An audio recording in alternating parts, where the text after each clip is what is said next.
नमस्कार, मैं हूं आपके साथ राखी लांबा और आप देख रहे हैं न्यूज एक्सप्रेस।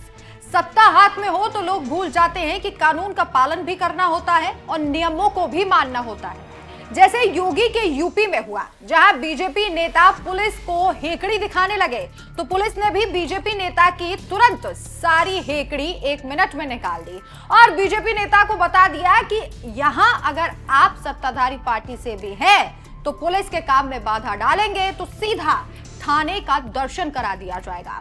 जिसका सबसे बड़ा उदाहरण उस वक्त देखने को मिला जब उत्तर प्रदेश के जिला कानपुर में हर्ष हत्याकांड पर मचे बवाल के बीच किसान मोर्चा के जिला अध्यक्ष हर्ष प्रताप सिंह मौके पर पहुंचे और पुलिस से ही बहस करने लगे। क्या नहीं जानते बताओ भैया, एक आदमी की अरेस्टिंग हुई है, जो लिखा था जो किया वही रहेगा ना। आदमी एक ही आदमी किया,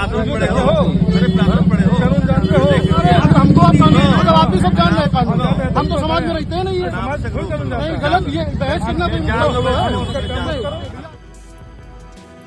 चलिए अब आपको पूरा मामला विस्तार से बता देते हैं। दरअसल बात कुछ ऐसी है कि कानपुर के चकेरी थाना इलाके से यह खबर सामने आई जहां हर्ष नाम के एक युवक का दिन दहाड़े गला रेत कर उसकी हत्या कर दी गई थी, जिसे आनंद फानंद में अस्पताल में भर्ती कराया गया।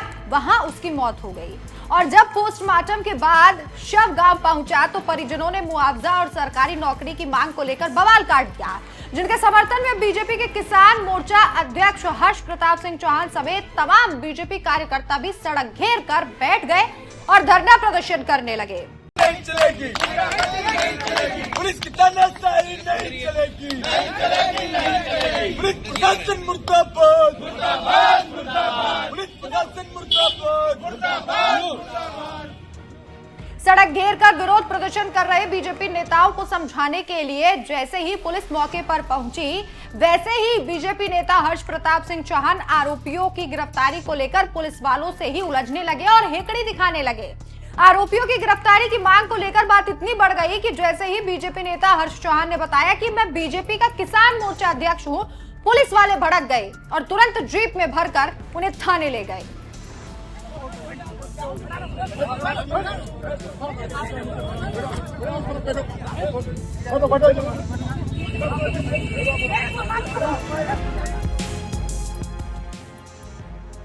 हर्ष हत्याकांड के मुख्य आरोपी को पुलिस पहले ही गिरफ्तार कर चुकी है, लेकिन इसके बावजूद बीजेपी नेता हर्ष चौहान दबाव बना रहे थे कि उसके साथी को भी गिरफ्तार किया जाए और आईपीसी की धारा 302 यानी हत्या की धारा लगाने की मांग कर रहे थे, जबकि नए कानून के तहत हत्या की धारा अब 302 की जगह बीएनएस 103 हो गई है।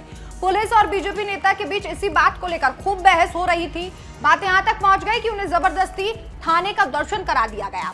हालांकि कुछ ही देर बाद कानपुर पुलिस की इस पर सफाई भी आई और एक पोस्ट में बताया, पोस्टमार्टम के बाद मृतक हर्ष विश्वकर्मा का शव घर आया हुआ था तो भारतीय किसान युवा मोर्चा के जिला अध्यक्ष हर्ष प्रताप सिंह चौहान द्वारा मुआवजा आदि की मांग को लेकर परिजनों के साथ स्थानीय पुलिस से विवाद हो जाने के कारण सभी को थाना चकेरी पर लाया गया, जहां पर विरोध प्रदर्शन करने लगे। प्रथम दृश्य 2 आरक्षी चंद्रवीर और तरुण नागर को दोषी पाते हुए निलंबित कर दिया गया है। पूरे मामले की जांच पड़ताल हो रही है और मौके पर शांति बनी हुई है। चलिए आपको विस्तार से ग्राफिक्स के जरिए बताते हैं कि यह पूरा मामला क्या था। दरअसल चकेरी के अहिरावा इलाके में हर्ष कुमार विश्वकर्मा नाम के एक व्यक्ति पुरानी एयरपोर्ट के पास दुकान चलाता था, जहां आरोपी इशू और उसका भाई आशु यादव उधारी का सामान लेता था और जब 1 लाख रुपए तक उधार हो गया तो दुकानदार हर्ष अपने पैसे मांगने लगा, जिस पर आरोपी इशू यादव इस कदर भड़क गया कि उसने दुकान में लगे कांच को तोड़कर उसके टुकड़े से दुकानदार हर्ष विश्वकर्मा का गला रेत दिया और जब खून बहने लगा तो गले में गमछा बांधने के लिए देकर दोनों मौके से फरार हो गए।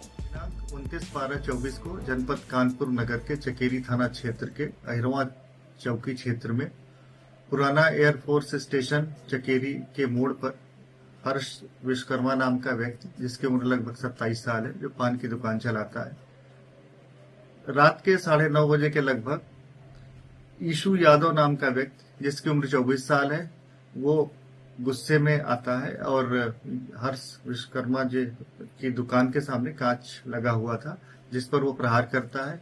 शीशा टूट जाता है, उसके टुकड़े से हर्ष विश्वकर्मा के गले की नस कट जाती है और उन्हें हॉस्पिटल ले जाया गया। काफी ब्लीडिंग हो चुकी थी, अस्पताल में मृत घोषित कर दिया गया। इस सूचना पर थाना चकेरी पुलिस और उच्चाधिकारीगण तत्काल मौके पर पहुंचे। फॉरेंसिक टीम बुलाई गई और उचित एवं सुसंगत धाराओं में अभियोग पंजीकृत कर आवश्यक विधिक कार्रवाई की जाए। इस मामले में जहां हत्या के आरोपी इशू यादव को गिरफ्तार कर लिया गया है, तो वहीं मृतक हर्ष विश्वकर्मा के परिवार में उसकी 2 बहनें और 1 मां है, जबकि 4 साल पहले उसके पिता का निधन हो गया था, जिसके बाद 27 साल का मृतक हर्ष ही दुकान चलाकर परिवार को पालता था, लेकिन उसकी भी हत्या कर दी गई और अब परिजन सरकार से मुआवजा और सरकारी नौकरी मांग रहे हैं। बहरहाल इस मामले पर आपकी क्या राय है, हमें कमेंट करके जरूर बताएं। नमस्कार।